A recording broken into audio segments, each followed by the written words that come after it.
Hey everyone, I'm Ryan Woldt, the host of the Coffee People and the Coffee Smarter podcasts. Thanks for checking in with us here.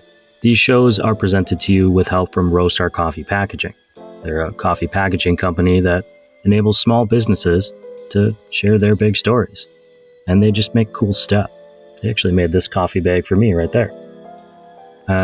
So if you're out there and you're looking for a new tin can or a flat bottom gusseted bag, which is a thing I know about now, a stand-up pouch to fit your coffee beans. I mean, you want a package that matches the quality of what you're putting in them, right? Check them out at roastar.com. You can bring your own design. You can develop something new with the help of one of their recommended designers. You can even create something with the help of their AI-powered design lab, which is on roastar.com. You'll find that they're more than a packaging company. They can be a partner that enables you to tell your big stories, the same way that they've enabled us to share the stories of coffee people. So check them out at roastar.com. I still don't know what to do with my hands in these things.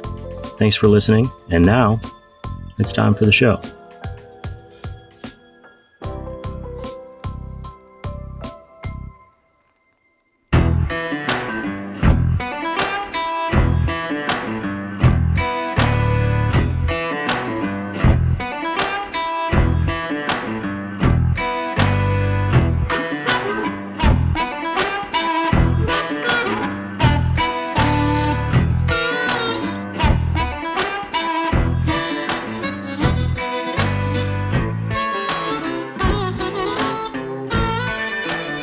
Hey there, everyone. Welcome to the Coffee People podcast. I'm your host, Ryan Woldt. This show is presented by Roastar Coffee Packaging, which you can find online at roastar.com. You see my eyes moving because I'm reading some of this. The Coffee People podcast is part of our Roast West Coast Coffee Network. You can find us online at roastwestcoast.com. You'll find recaps of our show, our Coffee Smarter podcast, and so much more. Our guests today are Gamble and Suneal Pabari, the co-founders of Leaderboard, a worldwide educational coffee tasting game and community, which you can find online at leaderboard.coffee. Of course, those links will be in our show notes and in our newsletter. And if you haven't poured yourself a cup of coffee yet, you should hurry up because it's time for the show. Cheers. Who wants to get why don't we start with maybe we should do like hands for which one of us will we'll go for that. I feel like I'm pointing, but you don't know who's on what side of the screen. Let's start with you, Grant. Introduce yourself, let people know who you are and what your role is at Leaderboard, among other things. Cool. So I'm Grant Gamble, friendly Canadian coffee nerd. I am based in Vancouver, British Columbia, in the Pacific Northwest. I am the co-founder of Leaderboard.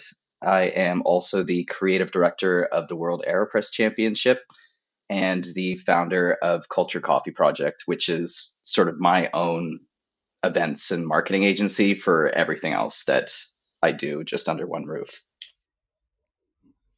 Sweet. And my name is Suneal Pabari. I am also a friendly Canadian coffee nerd based in Toronto, Ontario. I'm the co-founder of Leaderboard Coffee, as well as the Roasters Pack and Coffee Wallas, a coffee roasting project focusing on specialty Asian coffee.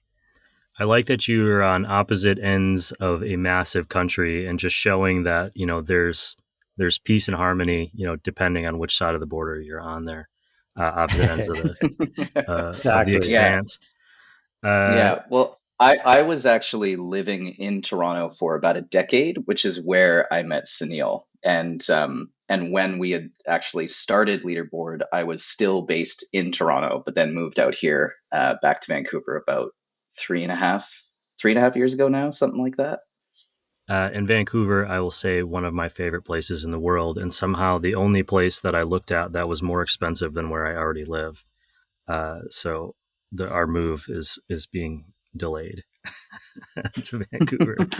Suneal, you both have a lot of coffee experience, and there's going to be links for everyone listening in all of our notes and in the newsletter and everything. There's just a list of things we do. We're kind of focused on Leaderboard today. But before I get to that, I'm wondering, if you guys could give us a little background, who are you outside of coffee? How did you get interested in coffee in the first place? Yeah. So about 11 years ago now, I was living in a suburb of Toronto, about an hour away from Toronto. And I had tried some good coffee, but living in the suburb, there really wasn't any good coffee. I had just graduated university recently, and I was living with my parents still. Um, and I don't know what the suburbs are like where you're at, but the ones near Toronto are like quite, we'll say, like dull or lacking personality. And so there's not really like good restaurants or culinary experiences or cool cafes. So I had tried good coffee and I wanted to try more, but it was really hard to get my hands on like really cool specialty coffee. Especially like 11 years ago, specialty coffee was like happening, but it was not at the level that it is today.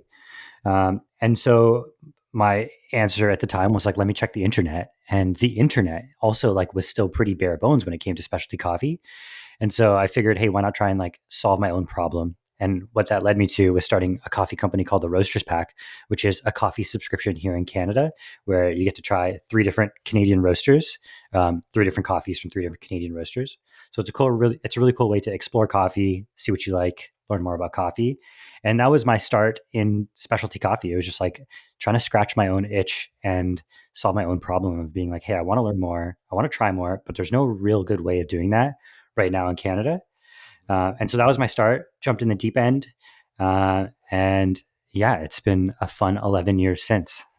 That's just an entrepreneurial mindset where you go, how can I either make enough money not to be spending money to do the thing that I want to do, or actually make more money so I can keep doing it? And Grant, I don't want to ignore you, but Suneal, I just want to clarify, starting the Roasters Pack, was it a challenge to find enough Canadian roasters at that time in specialty coffee to continually be updating your offerings?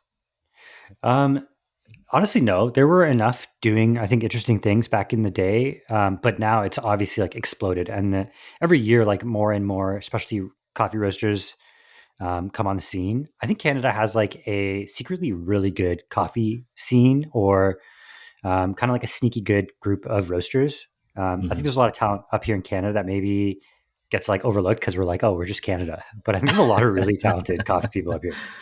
How about you, Grant? How did you kind of get started, and any of those first memories of coffee that inspired you? So working in coffee was actually my first job when I was 15 years old. So growing up, my father was always a really big fan of just beverages in general. So wines, whiskeys, coffee. And from a very young age, we were sort of like taught to respect the beverage. It wasn't really like a means to an end. So drinking wasn't necessarily to get drunk. It was to appreciate, the sort of social aspect of that beverage and the flavors of it. And so coffee kind of like fell into that for me. And so when I wanted to get my first car, I was like, okay, I kind of need a job to do that. I am nowhere near old enough to work as a bartender. So let's do daytime bartending and get a job at a cafe. So I started working at a Starbucks, and this was while I was in high school, and I ended up actually managing that Starbucks while I was still just a wee little fetus, which was kind of a weird experience, like managing people that were much Sure. older than me. But yeah, I really really fell in love with the whole culture around coffee, even though at Starbucks it was quite limited, but it was still all very very new for me, and I just kept going down the rabbit hole. So I started working at another shop, or a chain of cafes in Vancouver where they were actually using manual machines, and kind of fell in love with that and just went farther into it. And then I moved to Toronto in 2010, to actually pursue a career in advertising. So I was going to school for an advertising degree, and kind of while I was doing that, I was also sort of music blogging at the time, and had accidentally fell into artist management and throwing events in the music industry, which was like a really fun time in my life while still working at cafes and then learning kind of advertising and marketing. And through that, I just, I mean, I really learned a lot through school, but I dropped out of that program because this opportunity came up to help start a chain of cafes and wine bars with some really great folks in Toronto, which was Boxcar Social, which for a while I think was one of the best coffee programs on the continent. Really, yeah, I did that for a few years, but again, I was still hungry to learn more and do more in the industry. So I started working for a coffee importing company after that, which was kind of a huge leap. I sort of just skipped the roasting step and went right to kind of importing and trading. And that was another really big learning experience for me. But then through that, I had an opportunity to kind of lean into my education and events background. And I started running coffee festivals in Canada.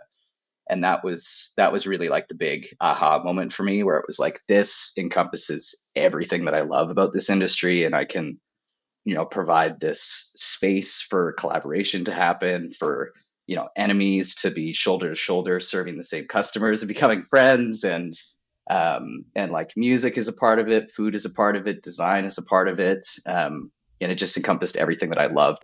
So since that point, I've kind of been on this path of more sort of events and experience based, like an events and experience based career, I guess, in coffee. Sure. I mean, I think most people in coffee love coffee, the coffee itself, but the experience is a major component of all of that. And so you're bringing that together. I'm going to throw back a reference here that most of our audience is not going to know. I'm thinking that maybe you two will. But it sounds like what you were doing in coffee is essentially what the founders of the Over the Top movie were thinking about when they were doing arm wrestling competitions with Rocky there back in the day. If you don't know that one, I'm going to share the video of that in the newsletter. Please do. When he turns his hat around, he becomes a machine, and there's nothing anyone can do that he's going to win that arm wrestling match. Retail is so weird in general. Suneal, did you have retail experience as well before kind of launching into the internet area? Well, funny, I guess my first job was in merchandising and marketing at like Canada's largest grocery store. Yeah. So I was responsible for like deciding what price certain items should be and like what should go on flyer. So I was in retail, but more like helping manage like 60 produce departments across Canada. Yeah, I think a lot of entrepreneurs get a start in retail and realize, I don't want to make a living doing this type of work at this amount of money. I mean, I was 16 and an assistant manager at a Foot Locker, and I remember, and then I would go and work at the Sunglass Hut, and then I would work at the warehouse or whatever it was. And I remember thinking, this is just not challenging for my brain, but also like they're not paying me very well. So what can I do differently? You guys have all this other stuff going on, but you came together to do Leaderboard. And so I'm wondering, what is Leaderboard? Well, who should tell you? All right, I'll start. Leaderboard, it's an international coffee tasting game. So I guess to answer the what, I can talk a little bit about like the why or the how too. Sure. But I was always like a huge fan of cup tasters as like a competition. I think it's really cool that there's this competition where you can challenge each other and see like who can taste coffee the best. However, the problem with cup tasters is that it's really only testing one element of your coffee tasting ability, questioning like, can you just figure out which one is different? And I think like a really fun game to play with like other coffee friends is just handing them a mystery cup of coffee and being like, hey, what country do you think this is grown in? Or like you just hand someone a drink and being like, it's really tasty, right? And they're like, yeah, I love it. And you're like, haha, got you. It's a decaf. Didn't see that coming, did you? And so knowing like this fun game I used to play with coffee friends, and then also my like love of cup tasters, I had this like concept in my head. And Grant and I were buddies through an event that he had run in Toronto where I had a booth. We got to know each other and just like started hanging out more in Toronto. And I threw this like rough concept at him of like, hey, what if there's a coffee competition that tests more than just, can you determine the difference between coffees? And we started like workshopping, brainstorming, and just kind of like riffing on this idea. And that's what led to Leaderboard Coffee, which is it's now an international mystery coffee tasting game. So we send people 10 coffees blind, and they have to try and figure out which country the coffees are grown in, whether it's a decaf or not, how it was processed, whether it was grown above or below a specific elevation, what varietal the coffee is. And so we get to quiz people on their coffee tasting ability, but more than just can they tell the difference between coffee A and coffee B. It's more about like the stuff that I think as coffee professionals we really like to talk about, and I think is probably really useful for you as a coffee professional to be able to taste and figure out in terms of palate development. And so now we're on season 17 of Leaderboard. We're shipping hundreds of boxes around the world to 50 different countries, which is pretty insane. And the top 20 scores make it on the leaderboard for each season. So that's Leaderboard in a nutshell. Hopefully did I cover everything, Grant? Yeah, I think maybe the only missing element is like visually and stylistically, the whole game is sort of reminiscent of like an arcade game or a video game, just to try to make this whole experience more approachable. Because learning about coffee, like we all know this, and we are fortunate enough to work in coffee and have education that way.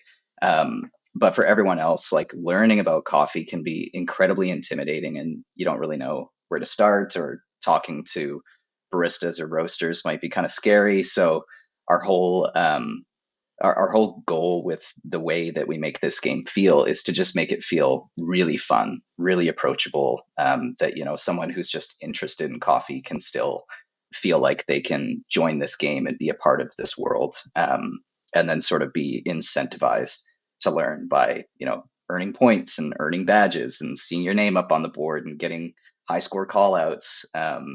So that's really been quite an important part of this whole project for us.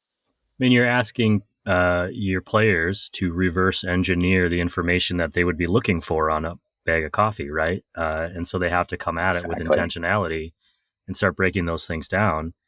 And I can just see how not only would you have to start learning more, but I think as a player, I'd have to start becoming more confident in my choices to lock in these answers that I'm giving to you, because otherwise I would just go over it a million times. I'd lay awake at night thinking about, well, I said, this, but what if elevation was 1500, not 1600? I don't know. Were you friends before you got started on this project? Mm-hmm. Yeah, we were. And we'd always kind of wanted to do something together, but we never really had, I guess, the time to really work on something. And so, like Leaderboard started in the pandemic, when we did have a lot of time. Like certainly I had a lot of time, having my career, entirely be based on large scale events, which were no longer happening. So we were able to, take this nucleus of an idea that Suneal had and then turn it into Leaderboard over the span of about 3 months. Wow, that's really fast. What made you think that because you're friends doesn't mean you're going to be good business partners?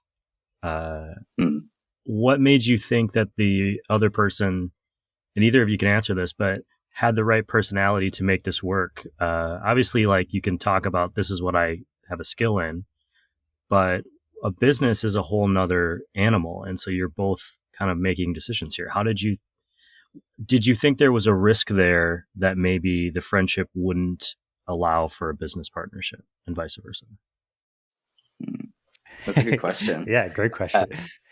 Go ahead, Grant, if you got anything.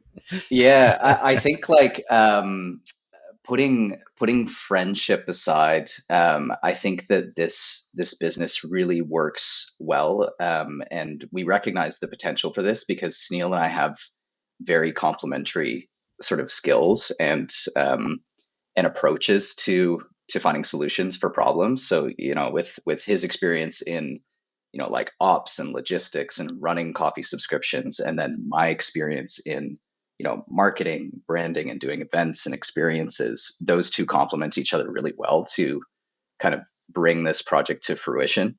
And then also Suneal just kind of being much more of an analytic, like calculated mind, and I run a bit more on informed vibes, I would say. That's pretty complimentary. But before we actually started this project, we had many very long conversations about ensuring that the friendship wouldn't be destroyed by this, and just having really open communication about everything. Like we have like an even split across the board on like how this project is owned, I guess, from like an equity standpoint, which again just sort of takes away any risk of one person feeling like they're getting more out of this than the other. I would kind of interrupt there and say, and this is a little bit of, I'm bringing some of my own baggage here, but having a similar motor or a similar bandwidth for attention on this project, since you both have other careers and other things that you're working on, how do you avoid resentment if one person seems to be doing more at any given time versus another? You know what I mean? Like if you had different motors, some people are like, I can go 20 hours a day. Some people need time to decompress differently. And how do you manage that? Or how do you look at the other person and say, no, this is what works for them and this is what works for me, and we're making it work together? I can go first and say, for me personally, I think that it works because we both understand each other and are in very similar places with our time and available time for this project. So it's like a give and take. Like sometimes I'm really focused on the World Airpress Championship, and then I need to rely on our team for Leaderboard to kind of pick up that slack. But then there's other times when the Roasters pack goes through the ebbs and flows of really busy seasons, when Suneal is just totally unavailable because he's so buried in managing that growth at that time. I think this is really interesting questions. It's been fun to actually just like ponder what the answer is sitting here. I think we both, I think how we run this business is like very much like empathy for each other first. I think that like it's for the other person, like we put the other person's priority, I think, over the business. Like we understand each other, and it's like that mutual respect, which I think is really important. And I think that's maybe like where things can go awry. Like I think how we built this business from the beginning, where we did have long conversations, or like how do we make sure this friendship stays around? And it was like that was important from the very beginning, not just like how can we make sure this is a success, or like only focusing on the project. Yeah. And I think we like also understand that like the other person, and I think this is like the empathy side, where the other person is like trying their best. Like everyone is doing what they can. And so like, I know that like Grant will work super hard when he can. And I think Grant knows that about me too. And we're both like aligned on the goals and the vision of what we want this to potentially be. And I think, yeah, it feels like there's this really nice mutual understanding. I would also add trust, which is always the biggest thing. That it takes time to grow that. And then it's not something that I think some partnerships, they forget that trust is something that sure it's earned, but it also has to be maintained. And from what I'm hearing from you is like, that's a lot of the work that you do as partners, is to maintain that understanding of the other person and that trust. 17 seasons is an incredible accomplishment. So congratulations. Thank you. I would assume more players now than at the beginning. But how has that community of people who are excited to play this game, or excited, how do you cultivate that? Did they engage with each other, or is it just back and forth with you? I mean, how does that process work where, okay, cool, like I'm doing this thing and my name's in that top 20. What does that mean to the person on the other side of this?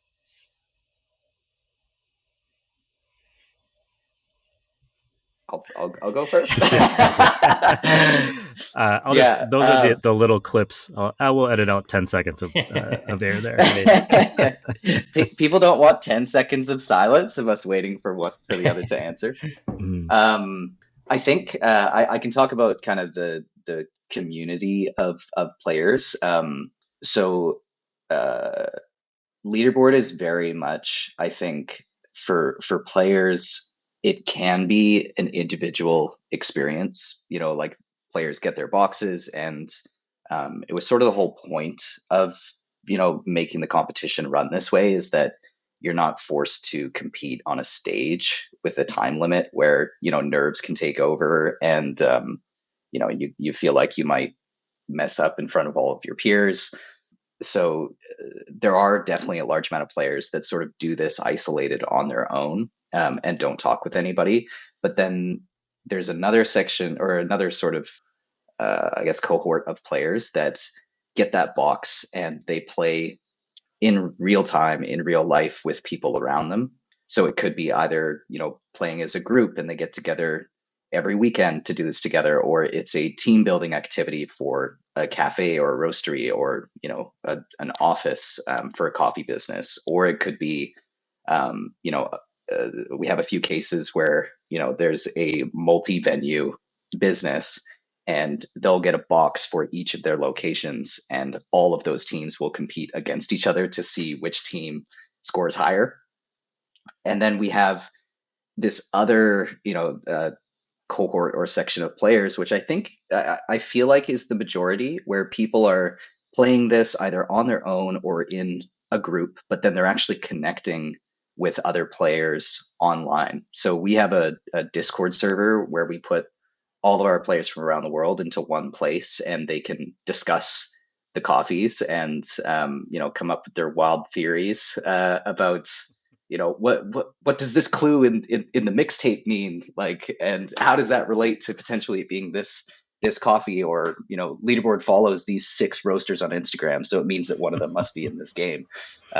So we do provide this space for players to actually connect with each other, and sort of have this shared leaderboard experience without us really needing to stoke the fire, so to speak. You're cultivating conspiracy theories. That's what you're doing.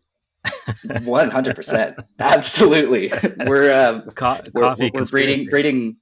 breeding the next generation of conspiracy theorists through coffee. Absolutely. How much are the two of you engaged with this community, or do you really just send out the coffee and then stand back and then hands off, let them go to town? I mean, we do like to get involved in the Discord, but it's usually like letting them discuss amongst each other. It's funny, like I've been to real life cuppings where people are tasting Leaderboard, and people will like say something and then they'll look at me like as if I'm like my facial reactions are going to give them a hint, like, oh, this acidity really reminds me of a Colombian, and then like see how I react. And so you kind of need to be poker face, specifically like in real life, but also online, where we can't say too much because we want them to just like play with the coffees, try them, and come to their own conclusions. Generally, we step in when it's like a way to have a fun conversation or like give some information about the game. That's generally where we step in, and we let like the players tend to talk amongst themselves around their theories of what the coffees could be. Mm-hmm. You mentioned earlier, Suneal, the sneaky Canadian coffee culture. I find that I interact with a lot of really incredible Canadian coffee people, just sort of unintentionally. It's just you're everywhere. We're everywhere. What do you wish people knew about the Canadian coffee culture? What makes it unique? One thing, when you live in a country like Canada, a country like America, where it's such a wide swath of geography, there's going to naturally be distinct regional differences in how people treat a product. How do you, what are things that we should know or that we should think about when we're thinking about the differences? I mean, that's a really good question. I think Canada, for some reason, has like a really strong competition culture, or at least like certain areas of Canada do. And I think that's really pushed the industry like to just continue like improving. If there's so many people really trying to compete in different competitions like barista comp, then there's so many people just trying to pursue this goal and push their craft as far as they can. I know that Canada has had like many times a top 6 competitor. I don't think we've ever won in the barista competition, but we've had people get like fairly close and quite consistently, which to me is interesting because it's not always the same person. frequently different winners for barista competition, which shows that there's many people who are capable of being the winner. And I think that's like pushed our coffee culture forward. That's like one side of it. But that's just one side of the coin. It's interesting. I don't know. I don't know if I have like a great answer as to why we have like some really awesome Canadian coffee culture. You got a theory, Grant? Nope. Okay. I think that we maybe need to tag in our conspiracy theorists, as they might have some explanations. I think, like, for me personally, I don't know if I have an answer why, but I think what I would really love people to know is that we have incredibly high quality coffee roasters here in Canada, and I feel like in the United States, there are a lot of cafes that are very aware of this and feature those roasters quite often. Like Luna, as an example, I think is really present in sort of your neck of the woods, Ryan. Yeah, I think, make your dollar go a little bit farther and buy Take advantage. Canadian roasters. Take advantage of that currency. Yeah, 30% off. Grant, you've lived on both sides. You've lived in Toronto and Vancouver. Do you see differences in the culture of coffee? Yeah, I definitely do. Like, I can't necessarily comment on the communities across the entire country, but I spent, a fair amount of time in Toronto and Montreal, and then now kind of back here in Vancouver. And I feel like in Toronto and Montreal, the community is very tight knit, and there's always, things going on, even if they're small. But in Vancouver, there's this great potential for such a strong community, but it feels really disjointed. Like, everyone has this unspoken sort of competitive nature, and and I feel like if everybody just kind of got together, they would realize that they don't have to be that way, but there isn't like a catalyst to get everybody together in the same room here in Vancouver. So that's sort of one thing that I've noticed is, the community it just feels a little bit, a little bit more disjointed out here. But then also, another thing that I notice is in Vancouver, I feel like the cafes here, there are some incredible concepts. Like, you walk into the space and right away you get it, like everything from the branding to the design to, the pastries, everything that they do is very intentional and on a very high level. And I think that happens because it's such a high barrier to entry here in Vancouver. It's really expensive to open up a shop. So if you're going to do it, you kind of have to go all in. Whereas in Toronto, you can get away with opening up places a bit more on the cheap. So you have these like really fantastic cafes that, might just feel a little bit scrappier than some of the shops in Vancouver, but you'll have as incredible, if not more incredible, coffees in places in Toronto. And then Montreal is just on a totally other level. I think Montreal is one of the best coffee scenes in the world, especially Oh, wow. if you love cafes that, have incredible design, amazing pastries because they're French, so they really know what they're doing, and food and, spirits are a very big part of cafes there. So you can go to these places and sort of have this incredible multi-sensory experience. I always respect somebody who can, or a team of people who can commit to a theme or an idea for their cafe, because I am always so worried that, like, what if this isn't the thing and I've just put all my eggs in this basket? The show Coffee People Podcast is sponsored by Roastar Coffee Packaging, and one of the things that they've asked me to do this season is really try to help other people learn from other coffee people. And so I'm wondering, and this question for both of you, if you have kind of a piece of advice that you'd share with somebody watching, listening, that either you've taken and used as an entrepreneur, or specific to coffee, if you prefer. Why don't we start with you, Suneal? I think the really cool thing about specialty coffee is it still feels like a relatively new industry. I think, like I talked about 10 years ago, I guess, I don't know, it feels like a long time, but also it really isn't that long. But I think the industry has evolved so much in 10 years. And I think we can even look at like coffee trends. Let's say like 3 years ago, what the most common coffees were, or the cool coffees were, are very different than what they are today. And I think that means the industry is like changing constantly. But I think my advice would be like, look at other industries, see where like they have taken things. You don't necessarily need to do what has been done in the past. And it also means that there's like, you can just make stuff up. Like you could do whatever you want. Like it's still so new. It's like you get to decide where this industry can go. I think like Leaderboard is kind of an interesting example of that, where it's like um, there wasn't anything like this, and we kind of were like, I wish there was. And so we did it. And I think like if you have some sort of qualms or issues with the industry, like there's probably so many problems still left to be solved in the specialty coffee industry. So I guess my real advice, where I've gotten myself to now here after this little ramble, is that like look for all the problems, because they still probably haven't been solved because of how young this industry is. And so you can put your stamp on our industry still, because it's still it still feels like it's still really early. How about you, Grant? Suneal stole my answer. Okay. Well, first off, I understand. Yeah, we're actually just one mind.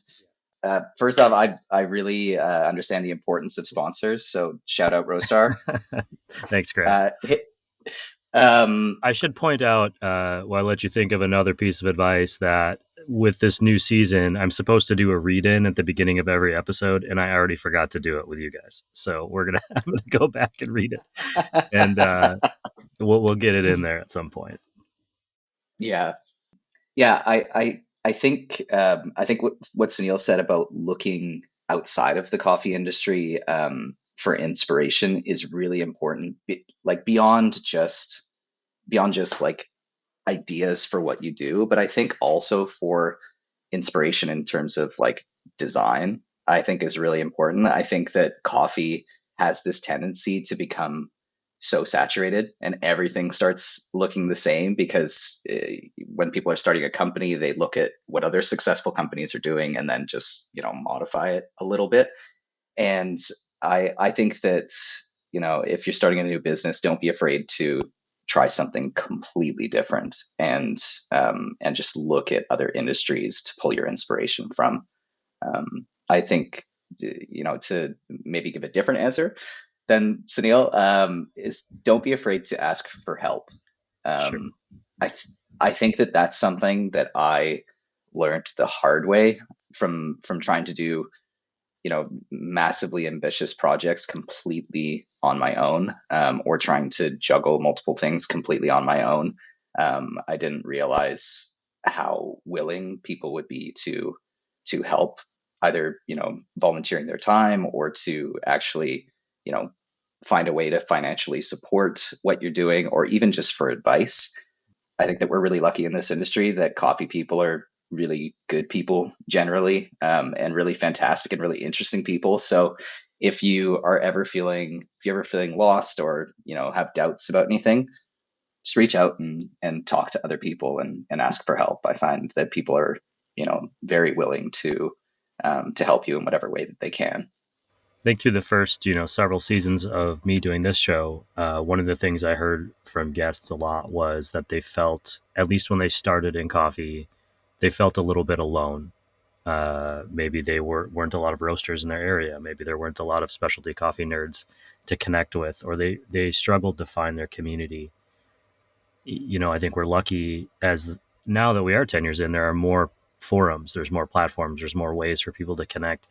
But I still hear that enough that, it's great advice to let people say, hey, just throw your flag out there and, see who's gonna respond.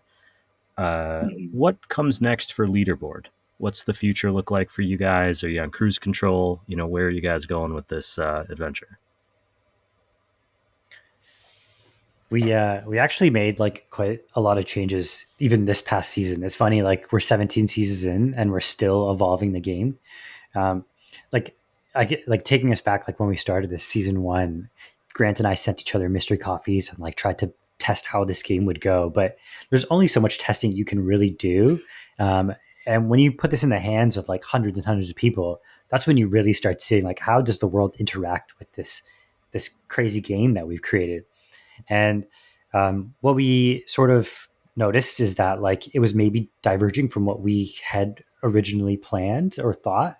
And so we're like, cool, let's tweak the game just a little bit and like see how people interact with the game this time. So like for Leaderboard, our goal is we want to create a fun competition, but it's based around learning.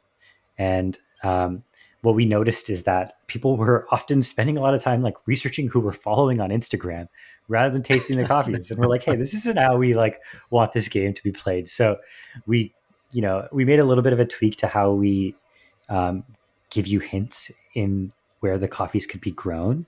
And so we're really excited to see how this plays out. So I guess like the future of Leaderboard is like continually evolving the game to make sure it's a really awesome experience. And that comes through like with the feedback that we get from our players every single season. We get like a lot of feedback on how people found it. And we're just going to continue evolving this game probably forever to make sure it's like a really, really good experience. Mm-hmm. I think like jumping onto what Suneal said, this actually ties back to our earlier conversation around interacting with that community. We keep a very open line of communication with our players and are always asking them for feedback. Like we have a little feedback form when people actually submit their answers, and most people provide us with that feedback, or they email us, or they'll be chatting with me on social media through it or through our Discord. And we often just take that feedback really into consideration because they're the ones playing this game, and try our best to actually implement that into the game. I think you both kind of pointed out a little bit in different ways, but something that is a real value add that I would offer as advice to people, which is you're not so locked into this is what it has to be, that you're willing to adapt as your consumers are adapting, as they're changing things. It becomes a relationship between the two of you and that other group pushing back with their thoughts and ideas. And that type of flexibility can be a challenge when you've put your whole idea and your whole heart into something, investing into like this concept that you might have, to say, oh, well, maybe what I started with isn't what it's always going to be. And that's a challenge. It's a challenge for anyone's ego, mine included. We've been doing, for the last couple of years, we've been kind of doing this quietly, supporting various charitable things that we find value in here at the show. I wanted to open that up more this year. So I'm asking you guys, are there any sort of charitable efforts or nonprofits or just programs that you think are valuable that we can share with the audience and maybe add a little bit of support to them? I mean, at least here in Toronto, one that like we try to support is just the local food bank. Honestly, I don't know. It's kind of heartbreaking when I drive past it and I see like a huge line. And so usually on like a weekly basis, so my partner has a bakery, and so we'll like drop off some coffee or baked goods for people at this food bank. And so that's kind of the one that we, or myself personally, like I'm trying to prioritize just food bank. I feel like people got to eat, How about you, Grant? Anything for you? I think like being here based in Vancouver, there's always sort of like there's always been a housing and sort of homelessness crisis, but I think that it's really like when people come to Vancouver, they're kind of shocked by the disparity of wealth that you see in this city, because they're incredibly wealthy people, but then there's the downtown east side, which is a very concentrated area and community of folks that are down on their luck and sort of stuck in this system, which is working as it should, which is really frustrating that we're kind of stuck in it. So I feel like for me, like growing up, my mom did a lot of work on the downtown east side as a nurse, and so we would be down there, every major holiday, just helping people out, like donating as much as many like warm clothes as we could and as much food as we could. So I think being aware of organizations that are supporting homelessness or supporting sort of finding a solution to homelessness, and policies that will change that is really important. So that'll be my answer for that. And especially a challenge right now where we are having homelessness due to certainly economic and political social problems, but also then randomly, like I'm here in Southern California, we had a whole bunch of people of various economic levels displaced by fire, wildfire. And when I first moved to California, I lived in Altadena. If anyone's listening, the people that are displaced from the Eaton fire there, it's not, you think of Los Angeles and people think of celebrities and famous people, and certainly there are that. And the Palisades fire is drawing a lot of attention to the celebrity side of things. Mm-hmm. But these other communities are blue collar communities that have just kind of grown up in that area and are suffering just as much. So we'll certainly share some links as well to those. How often do the two of you guys get together in real life? Not often enough. Not often enough. It's nice. I mean, like, it sucks that we don't get to see each other, but it does force us to like go on a little trip whenever we do. So it like is nice that I get to go visit him in Vancouver. This summer we like both met up and just hung out in Montreal, which was kind of fun because we get to make a little trip out of it. That's awesome. When you are together and you're walking down the street and you pop into a coffee shop, coffee roaster, someplace you've never been, what are you going to order off the menu? It's a good question. For me personally, I will always get a batch brew if they have it on, because I feel like it's a great barometer for how much care that place puts into their coffee program as a whole. So I'll usually get a batch brew and then like a little flatty, so I can have a little sweet milky treat. And then if there are pastries, I will get many because I have such a sweet tooth. I'm always like, this is like maybe the peak specialty coffee nerd answer. I'm always like, what pour overs do you got? I'm like looking for something interesting. I think the cool thing about specialty coffee shops or coffee shops in general is they also do have like fun, like signature type beverages as well that you can't necessarily make at home. So I also get excited about those. That's usually my go-to order. What did I miss today? I should have asked you something, and we're running out of time. Anything that you want people to know? I think like something that we've actually been doing since season 1 with Leaderboard is like education is really important for us, like providing open source education and really fun ways for people to learn about coffee. But we've also recognized like this game is unfortunately really expensive to put together. Like if we didn't have the Roasters pack as our backbone for doing this, it would be just utterly impossible to do. So the price of the game can be a barrier for people to play it. So since the very first season, we take based on how many boxes we can put together and sell, we take a percentage of that and we put them aside for our scholarship program. So we open up applications every season for people to either nominate someone or apply themselves, and just tell us a bit about how having access to a sort of sensory exercise like this could be really helpful for them. And then we send these boxes all around the world every season. And we've been fortunate enough to send them to a lot of coffee producing countries, which has been really great because a lot of countries have restrictions on what coffee they can import into their country. So there might be a producer in El Salvador that hasn't been able to experience coffees from many countries in Africa or different processes before. So that scholarship program has been like really, really important to us to keep going, and maybe something would be great if viewers knew, so they can spread the word, so that we can get more people into this program and provide the box for free. Yeah. So if you're a barista listening to this who's like trying to push their career forward, but like this is the challenge with coffee education in coffee, I think is also like still pretty early days. There's not like great pathways. There's like the obvious one, which is the queue, but that one is like thousands and thousands of dollars. I think a lot of coffee education is just like hoping you have a good manager who like is wanting to teach you, but it's not necessarily possible for everyone.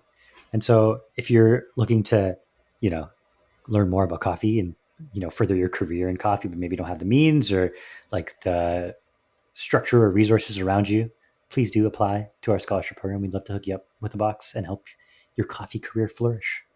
To both of you, thank you for being here. I really appreciate getting a chance to meet you for the first time, even virtually. It's just been a real pleasure kind of learning about Leaderboard, and I feel like both of you should come back on the show to just talk about all the other stuff at some point that you do, because I think it just seems like such an interesting coffee life that you're leading. Thank you. It was great to meet you too, Ryan. Appreciate you having us on. Yeah, and thank you so much, Ryan. Since I am going to do my job, I'm going to do the read out, so I don't have to record that. Maybe we should all read it together. Everyone listening, you can find all the links that we chatted about today in the episode, including the one to Leaderboard in our show notes, in our newsletter, which you can find online at coffeepeoplepodcast.com. This show, the Coffee People Podcast, is part of our Roast West Coast Coffee Network, and can be found on all your favorite podcast platforms, Apple, Spotify. Just search for Coffee People. Search for Leaderboard. You might find us there now by doing that. Shout out to our presenting sponsor, Roastar Incorporated. They're a coffee packaging company out of Wisconsin that helps small businesses, medium-sized businesses tell a really big story with their package. And that's all. That's it, everyone. Thank you for listening to us share some stories of coffee people. Please tip your baristas and be sure to drink good coffee. Okay, I did that part of it. Nice.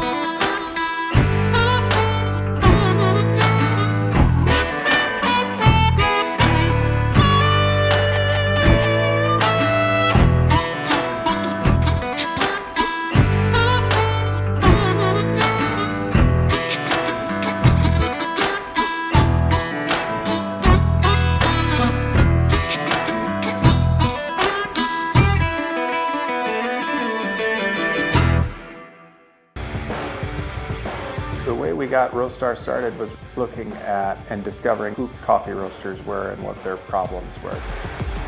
You're going to get unmatched, legendary customer experience here from start to finish. Roastar has evolved a ton over the last few years. We've invested in new equipment and technologies. We have really put a lot of effort into continuous improvement out on the shop floor. What I'm most proud of with Roastar is I love how they seek cutting-edge technology. We also make things that are really cool for really cool customers too. We're really interested in getting to know our customer and discovering what we can do to help them out.